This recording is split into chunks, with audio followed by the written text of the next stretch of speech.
buradan geldik.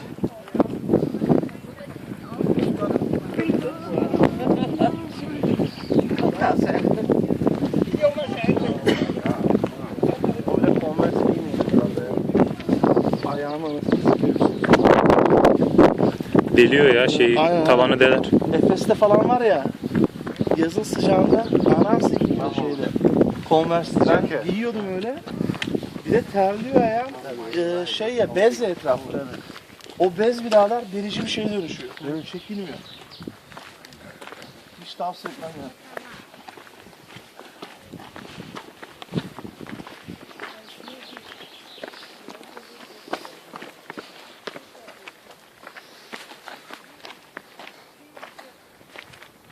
Athena Temple. Exactly. Şimdi size böyle bir iki tane soru var sürekli milletin soracağı. Ben onların da cevaplarını vereceğim size. Burada ve şeyde, Apollo'da daha fazla. En çok soruyu şey, bunları niye üst üste koymuyorlar? Bunları nasıl kesmişler? Nasıl dikmişler? O en çok onları soruyorlar. There must have been a huge number of columns. 66, as I remember, the total number of 66 columns were standing over here. Oh my God. But very unfortunately, this temple of Athena is restored, and it's restored not by a professional archaeologist. It was restored by a rich guy living in the area. Okay. While restoring, he forgot to make it in borders of official and efficient, legal archaeology. Why I tell you this? Look there carefully. When you look at the column carefully, you see there is no order. There is no order in size of the drums. We call this drums. Okay. Each piece of the column is called a drum. Okay. So these drums had to look in the same size. It's really tricky. In Greek and Roman architecture, they use the system we call force perspective elat. How does force perspective work?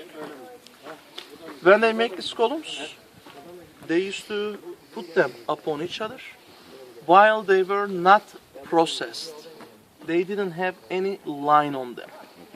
And to tell the truth, when these columns were originally placed upon each other, they had a conic shape, like this. But when you look at them, you mostly don't see it. No. Because after they were placed upon each other, first they melted some bronze or lead. And they poured down these metals in between columns. You see, underneath each piece there's a hole, or there are several holes. By pouring down melted bronze or lead, they used to fill the gap in between them, and they used to put metals in between these columns. By putting these metals, they locked them into each other. Right. They intentionally put them half finished, not fully finished, because most of the columns used to crack while doing this. This was the hardest part of the building.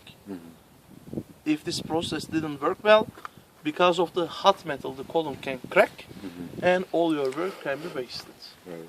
After they are done, they put threads on the column, on this conic column. Right.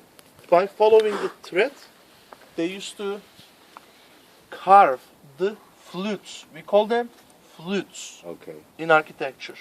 So they start to carve the flutes. Because each flute follows the same line, same thread. When you look at them, you have an illusion.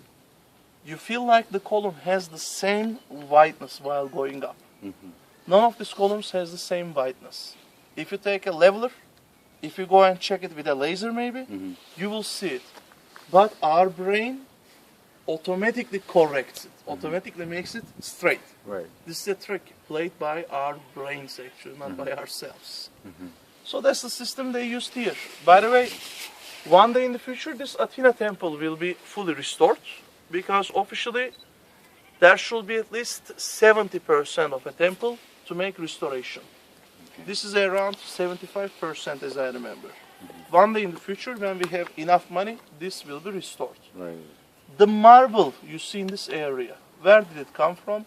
Most of the marble is from Pergamon, Hierapolis, and aphrodisias. These are the That's biggest. very far. That's not close. The Meander River back in those days was flowing through the cities.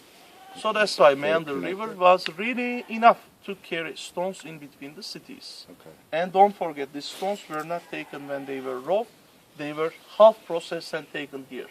So the weight of the material was reduced as much as they could when they brought them over here.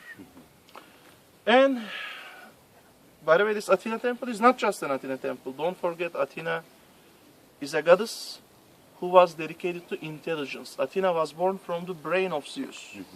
So that's why she is related to intelligence. All Athena temples were libraries in the same time.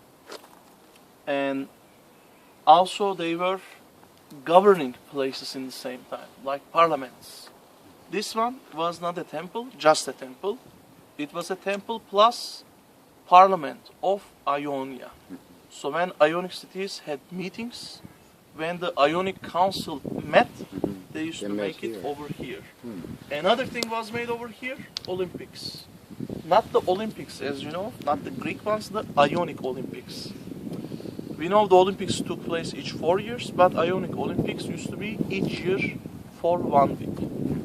Ionians paid great importance to Olympics simply because if you have sport competition in between cities, people stop competing on the battlefield. That's why they thought for peace there should be sports. That's why it was really popular. By the way, any question? No, yeah. So Athena was also the patron god for Priene then also. Yeah. She was the patroness of over here. If you want to go around take some Yeah. pictures, we are over here. Okay. Not over there, not over there, not over there. Over here. Like 10 minutes later, see you